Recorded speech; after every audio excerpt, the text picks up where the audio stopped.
Hey guys what's up, I am Shalini. Welcome to Bansal tutorial. So guys, यहाँ पे हम discuss करते हैं प्रीवियस ईयर क्वेश्चन आपके मंडे टू सैटरडे। तो आज हम डिस्कस करेंगे पॉलिटिकल साइंस के कुछ प्रीवियस ईयर क्वेश्चन जो आपके वन डे एग्जाम में आ रखे हैं और इस एग्ज़ाम के पॉइंट ऑफ व्यू से काफ़ी इंपॉर्टेंट है, क्योंकि क्वेश्चन क्या होता है, बहुत ज़्यादा रिपीट होता है और अभी तक हम काफ़ी सारे क्वेश्चन डिस्कस कर चुके हैं। अगर आपने नहीं देखे हैं तो आप देख सकते हो, आपको लिंक डिस्क्रिप्शन बॉक्स में मिल जाएगा। और अगर आप डायरेक्ट भी जाओ तो बंसल ट्यूटोरियल की आपको प्लेलिस्ट में मिल जाएगा। डिफरेंट प्लेलिस्ट बनी हुई है डिफरेंट सब्जेक्ट्स से रिलेटेड, तो आप वहाँ से भी जाके देख सकते हो। अगर आपको हिस्ट्री ब्रीफली पढ़ना है तो हमने अभी हिस्ट्री का सेशन चला रखा है, उसमें हम हिस्ट्री डिस्कस करते हैं। क्लास 6 की एनसीईआरटी अभी हम डिस्कस कर रहे हैं वहाँ पे।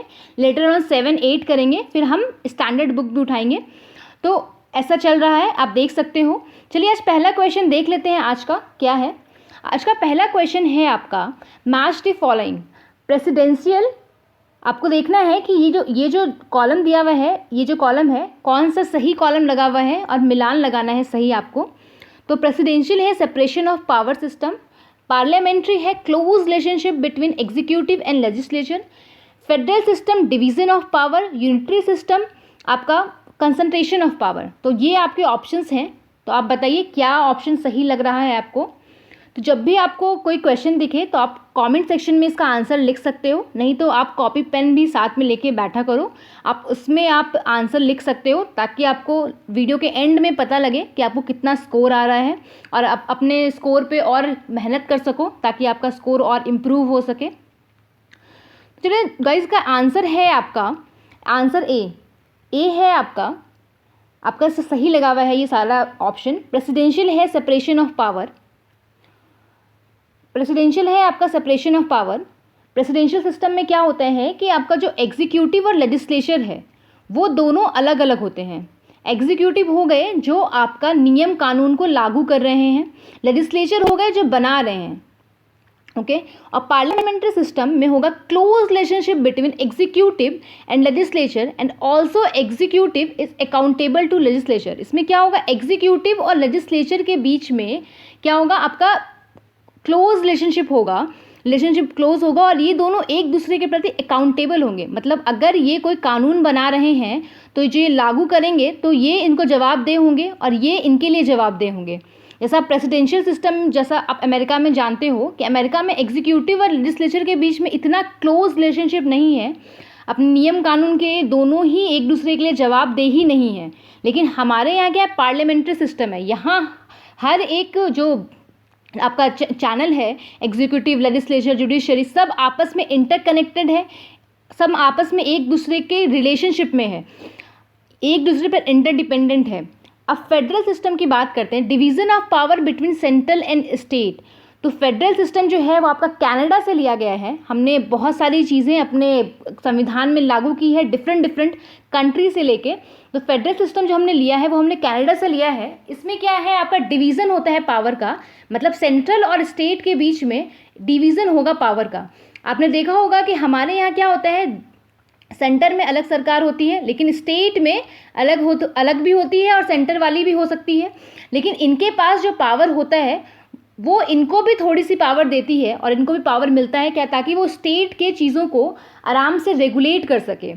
फिर यूनिटरी सिस्टम होता है concentration of power in hand of central government. यहाँ क्या होता है, सेंट्रल गवर्नमेंट के हाथ में सारी पावर होती है। आप यूनिटरी सिस्टम का अच्छा उदाहरण है यूटी, यूनियन टेरिटरी को आप देखें तो यूनियन टेरिटरी में क्या होता है, केंद्र सरकार जो सेंट्रल गवर्नमेंट है वो डायरेक्टली कंट्रोल करती है आपके यूनियन टेरिटरी को, ठीक है। तो आई होप आपको ये क्लियर हुआ होगा। ऐसे क्वेश्चन बहुत ज़्यादा पूछे जाते हैं और इससे आपके 4 क्वेश्चन भी निकल जाते हैं। तो इस टाइप के क्वेश्चन आप फ्रिक्वेंटली देख सकते हो एग्जाम में। चलिए आपका नेक्स्ट क्वेश्चन हम देखते हैं, where do we find the ideals of Indian democracy in constitution. कहाँ हमें इंडियन डेमोक्रेसी का आइडियल नज़र आता है, लोकतंत्र का आदर्श आप कहाँ देख सकते हो? प्रियम्बल में, पार्ट 3 में, पार्ट 4 में और पार्ट 1 में। तो बताइए क्या जो है वो इसमें डेमोक्रेसी का जो आइडियल है वो क्या है इंडियन डेमोक्रेसी का? तो इसका आंसर है प्रियम्बल। आपको प्रियम्बल में देखने को मिलता है इंडियन डेमोक्रेसी का जो आइडियल्स है, ideal of Indian democracy can be seen in preamble with has been borrowed from USA. USA से बोरो किया गया है इस चीज़ को।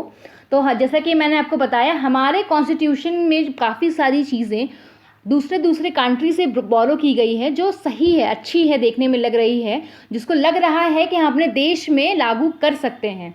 तो ऐसे क्वेश्चन भी काफ़ी पूछे जाते हैं कि कौन सा चीज़ें कहाँ से बोरो किया गया है। तो ऐसे क्वेश्चन भी हम यहाँ पे डिस्कस करा करेंगे। चलिए नेक्स्ट क्वेश्चन आपका देखते हैं। The constituent assembly of India was constituted on the scheme. जो कॉन्स्टिट्यूटेंट असेंबली है इंडिया का, वो कॉन्स्टिट्यूट किया गया था किस स्कीम के द्वारा? वेबल प्लान, क्रिप्स मिशन प्लान, अगस्त प्लान और कैबिनेट मिशन। बताइए कौन से प्लान के अंतर्गत कॉन्स्टिट्यूएंट असेंबली, संविधान सभा का गठन करने की योजना बनाई गई थी? तो इसका आंसर है आपका ऑप्शन डी, अगस्त ऑफर के अनुसार। डिमांड ऑफ कॉन्स्टिट्यूशन असेंबली जो फर्स्ट एक्सेप्ट किया गया था वो अगस्त ऑफर में किया गया था 1914 में ब्रिटिश गवर्नमेंट के द्वारा। बट जिसको कॉन्स्टिट्यूएंट किया गया था इस स्कीम के अंतर्गत, इसको किया था कैबिनेट मिशन प्लान 1946 स्कीम के अंतर्गत। तो आपका इसका ऑप्शन हो जाता है कैबिनेट मिशन 1946। तो मतलब जो हो था इसको एक्सेप्ट कर लिया गया था अगस्त ऑफर में, लेकिन जो लागू हुआ था, जो चीज़ें प्लान जो एग्जीक्यूट हुआ था, वो किस स्कीम के अंतर्गत हुआ था? तो कैबिनेट मिशन प्लान के स्कीम के अंतर्गत हुआ था। चलिए नेक्स्ट क्वेश्चन देखते हैं।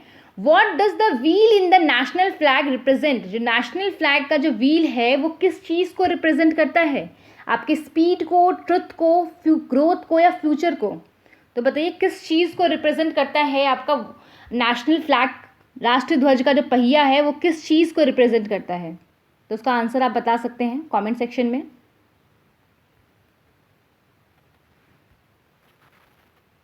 तो नेशनल फ्लैग का जो है वो India is a rectangular flag. National flag जो है इंडिया का वो रेक्टेंगुलर है और कंसिस्टिंग ऑफ डीप्स, इसमें 3 कलर होते हैं जैसा आप सभी को पता होगा, सैफरन, वाइट और ग्रीन।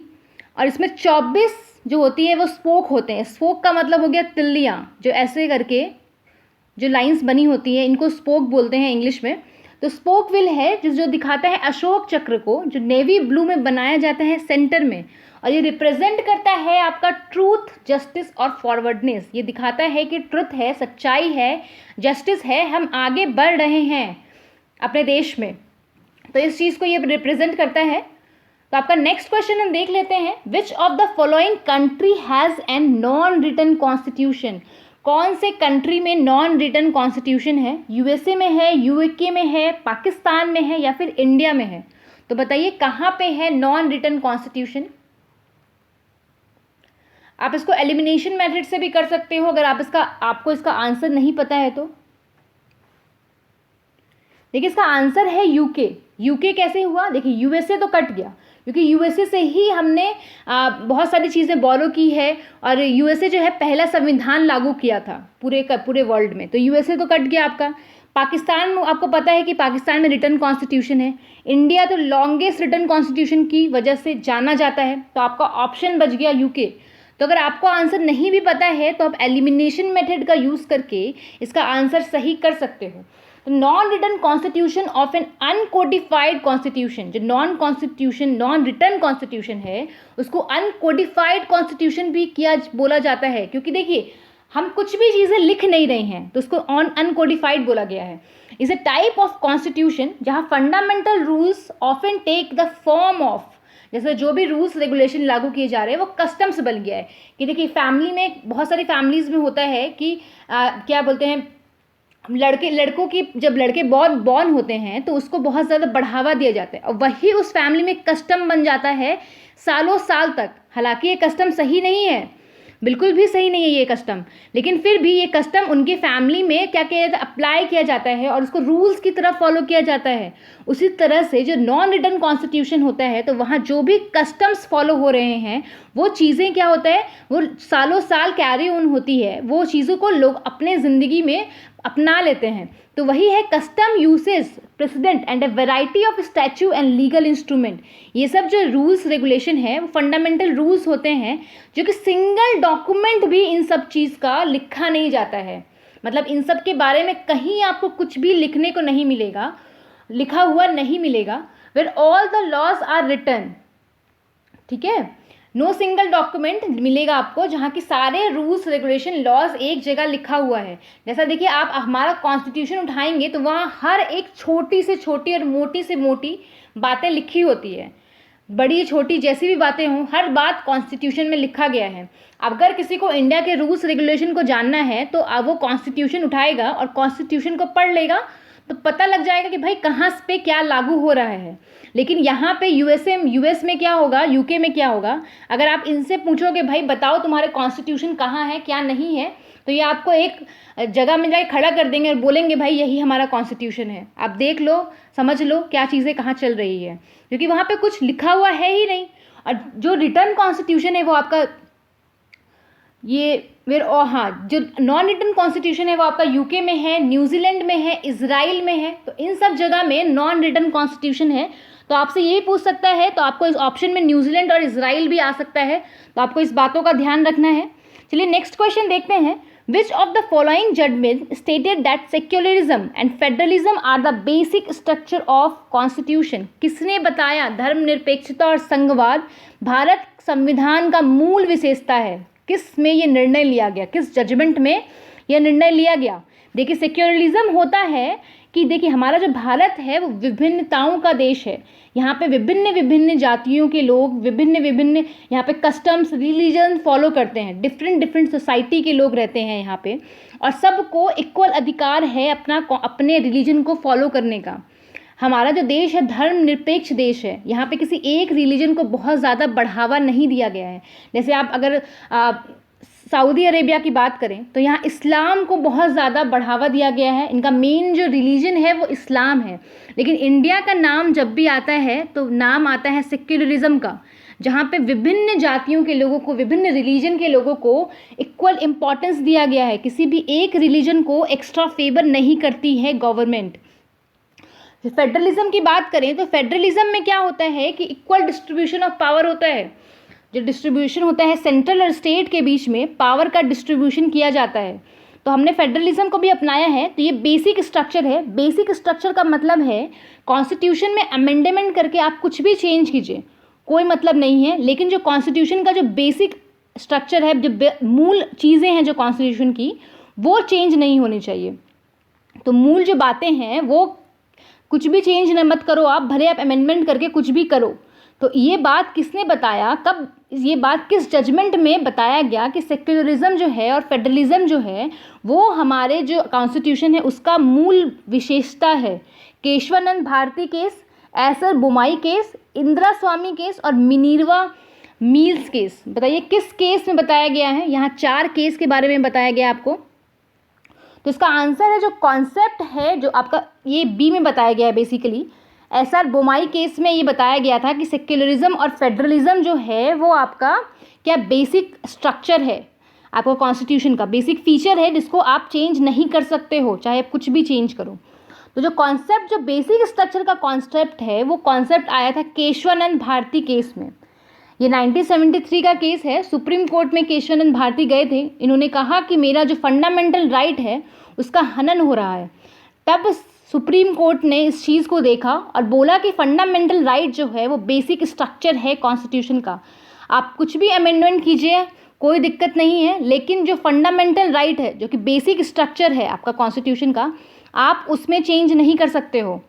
तो और ये बेसिक स्ट्रक्चर क्या है? तो ये टर्म बिल्कुल वेग टर्म है। वेग टर्म है मतलब अभी तक इसको कोई क्लैरिटी नहीं मिला है कि बेसिक स्ट्रक्चर है क्या। टाइम टू टाइम जैसे जैसे सुप्रीम कोर्ट के सामने प्रॉब्लम्स आती जाती है वो बेसिक स्ट्रक्चर को इलैबोरेट करते जाता है, बताते जाता है क्या चीज़ें हैं जो बेसिक स्ट्रक्चर में इंक्लूडेड है। फिर अगर हम एसआर बोमाई केस की बात करें तो क्या हुआ था? 356 आर्टिकल 356 स्टेट इमरजेंसी लगाने का अधिकार देता है। प्रेसिडेंट को ये अधिकार देता है कि प्रेसिडेंट रूल लगाया जा सकता है। गवर्नर को ये अधिकार देता है कि प्रेसिडेंट रूल लगाया जा सकता है।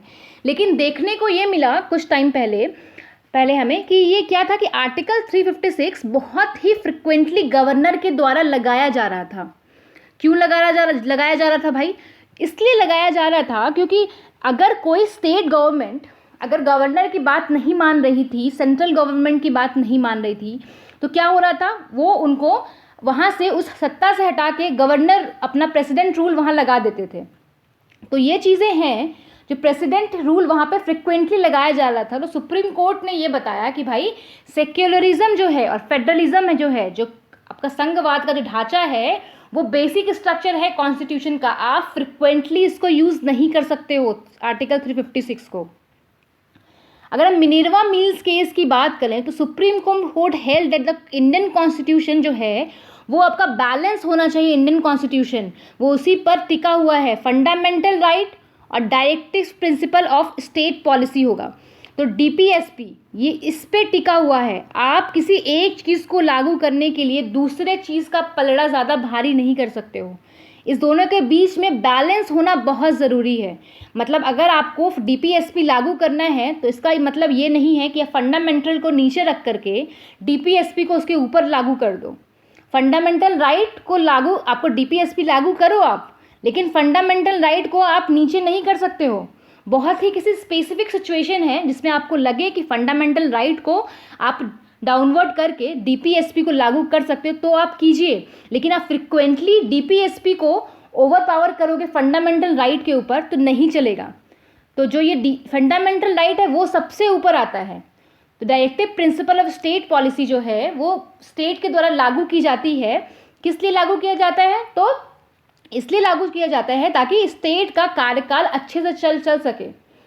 अब इंदिरा स्वामी केस की बात करें तो इंदिरा स्वामी जो केस है 1992 का, वो बताता है आपका आर्टिकल 16(4) का एक्सटेंट बताता है। आर्टिकल 16 क्या होता है आप देखो कॉन्स्टिट्यूशन में, और आप उसको कमेंट सेक्शन में ज़रूर लिखो। सब चीज़ें मैं बता दूंगी तो आप कुछ नहीं करोगे। आप जब अपने से खोजोगे तो आप चीज़ों को आपको ज़्यादा रिमेंबर होगा।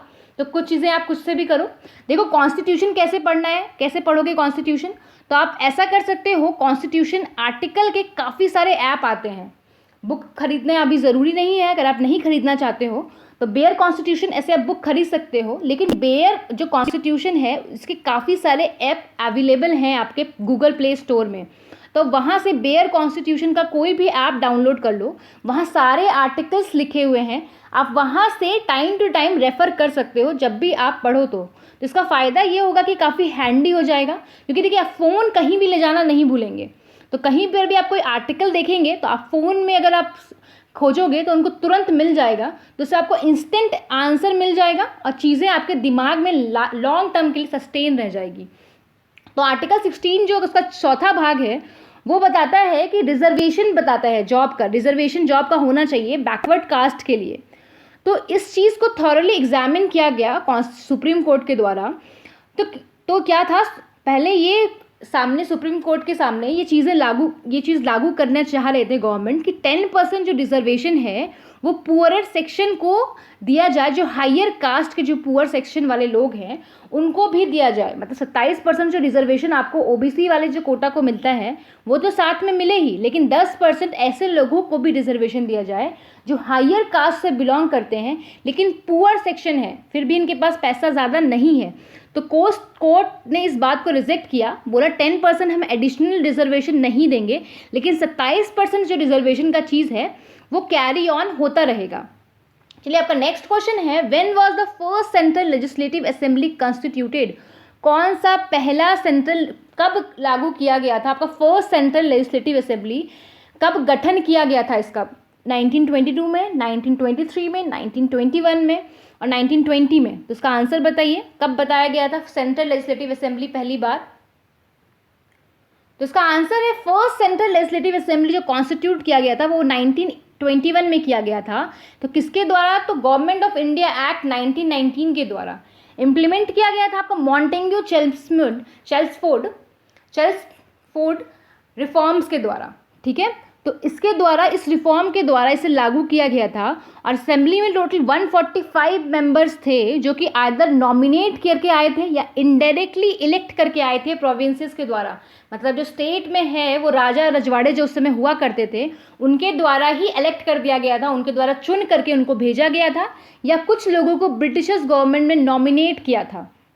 चलिए आपका नेक्स्ट क्वेश्चन देखते हैं आज का। The parliament of India has based the environment conservation bill. तो बताइए कब भारत की संसद ने पर्यावरण पर आधारित बिल पास किया था? कब पेश किया था भारत की संसद ने पर्यावरण पर आधारित संरक्षण बिल? 1972, 1984, 1981 और 1986। तो उसका आंसर बताइए आप, कब क्या होगा इसका? तो इसका आंसर है 1986। पार्लियामेंट ने पास किया था environment conservation and protection act 1986, और एक जो पास हुआ था वो भोपाल का जो गैस ट्रेजेडी हुआ था, ऐसा एक्सीडेंट फ्यूचर में भी ना हो, इसलिए ये बिल पास किया गया था बेसिकली। चलिए नेक्स्ट क्वेश्चन देखते हैं। Who was the constitutional adviser to the constituent assembly at the time of drafting constitution? संविधान के प्रारूपण के समय घटक विधानसभा का संवैधानिक सलाहकार कौन था? तो बताइए कौन था? जवाहरलाल नेहरू, डॉक्टर भीमराव अंबेडकर, BN राव और राजेंद्र प्रसाद। ये क्वेश्चन काफ़ी बार पूछता है कॉन्स्टिट्यूशनल एडवाइज़र कौन था जिस समय ड्राफ्ट किया जा रहा था आपका कॉन्स्टिट्यूशन। तो इसका आंसर है BN राव। BN राव जो है वो अपॉइंट किए गए थे लीगल एडवाइज़र कॉन्स्टिट्यूएंट असेंबली के। इन्होंने असिस्ट किया था ड्राफ्ट करने में अर्ली कॉन्स्टिट्यूशन को। किसका? तो बुर्मा के अर्ली कॉन्स्टिट्यूशन को भी इन्होंने ड्राफ्ट करने में हेल्प किया है, जो प्रेजेंट डे आप इसको म्यांमार बोलते हो। तो आज का आपका आखिरी सवाल है, who describe constitution of India as quasi federal? किसने बोला है कॉन्स्टिट्यूशन ऑफ इंडिया को quasi federal? Granville Austin, Ivor Jennings, Morris Jones और केसी वेयरी। तो किसने बोला है बताइए। ऐसे जो स्टेटमेंट है कि किसने क्या बोला है, ऐसे क्वेश्चन काफ़ी बार देखने को मिलते हैं। तो इसका आंसर आप बताइए, क्या लग रहा है आपको इसका आंसर जो सही है? तो इसका आंसर है केसी वेयरी। केसी वेयरी ने डिस्क्राइब किया है कॉन्स्टिट्यूशन ऑफ इंडिया को क्वासी फेडरल बोला है। Quasi federal is a federal system. Quasi federal एक ऐसा फेडरल सिस्टम होता है जिसका जो इंक्लाइनेशन होता है, जिसका झुकाव जो होता है वो यूनिटरी सिस्टम की तरफ ज़्यादा होता है। देखिए फेडरल का मतलब होता है यूनिटरी और स्टेट के बीच में पावर का डिस्ट्रीब्यूशन हो, लेकिन क्वासी फेडरल का मतलब होता है कि स्टेट के बीच में पावर तो है, लेकिन जो पावर का सेंटर है, जो सोर्स है, वो उनका उसके पास ज़्यादा किसके पास है? तो यूनियन टेरिटरी मतलब यूटी के आपका सेंटर के पास ज़्यादा पावर होगा। Okay, in this setup centre can interfere. इसमें क्या होता है? सेंटर इंटरफेयर कर सकता है स्टेट मैटर में कुछ सर्टन सर्कमस्टांसेस के तहत। जैसे फेडरल में क्या होता है, इन दोनों के बीच में पावर का डिस्ट्रीब्यूशन हो गया और ये दोनों पे क्या किया जा सकता है? यूनियन सेंटर के मैटर में ये हस्तक्षेप नहीं करेगा, प्रॉब्लम क्रिएट नहीं करेगा, न स्टेट सेंटर के मैटर में करेगा। लेकिन इंडिया में तो ऐसा नहीं होता है। यूनियन भी स्टेट के मैटर में क्या करता है? अपना टांग अड़ाता रहता है। तो उसको बोलेंगे क्वासी फेडरल। जो केसी वेयरी मैंने बोला है, कॉन्स्टिट्यूशन जो है वो हमारा क्वासी फेडरल है। ये काफ़ी इंपॉर्टेंट स्टेटमेंट है। ऐसे स्टेटमेंट एग्जाम में बहुत पूछे जाते हैं गाइज, तो आपको ये याद रखना है। सो गाइज अगर लेक्चर पसंद आ रहा है तो लाइक ज़रूर करना। आप लोग देखते हो लाइक नहीं करते हो, लाइक किया करो यार, मोटिवेशन मिलता है लाइक करते हो तो, कि नेक्स्ट लेक्चर और भी अच्छा आए आप लोगों का। दोस्तों के साथ शेयर किया करो अगर अच्छा लग रहा है तो, नॉलेज दूसरों तक भी पहुंचनी चाहिए। चैनल को अगर अभी तक सब्सक्राइब नहीं किया है आपने तो प्लीज़ सब्सक्राइब कर लो, बेल आइकन ज़रूर प्रेस करना ताकि आपको वीडियो की नोटिफिकेशन मिलती रहे। आप मुझे फेसबुक, इंस्टाग्राम और टेलीग्राम पे ज्वाइन कर सकते हो। अगर आपको कोई प्रॉब्लम है तो, कोई कुछ पूछना है तो भी आप मुझे डायरेक्टली मैसेज कर सकते हो फेसबुक पे, इंस्टाग्राम पे, या कमेंट में भी लिख सकते हो। मैं उसका रिप्लाई ज़रूर करूँगी। कुछ डाउट है, नहीं समझ में आ रहा है तो भी आप पूछ सकते हो। और इसकी वीडियो की PDF चाहिए तो आप टेलीग्राम चैनल पे जाके इसे डाउनलोड कर लेना। Thank you so much guys.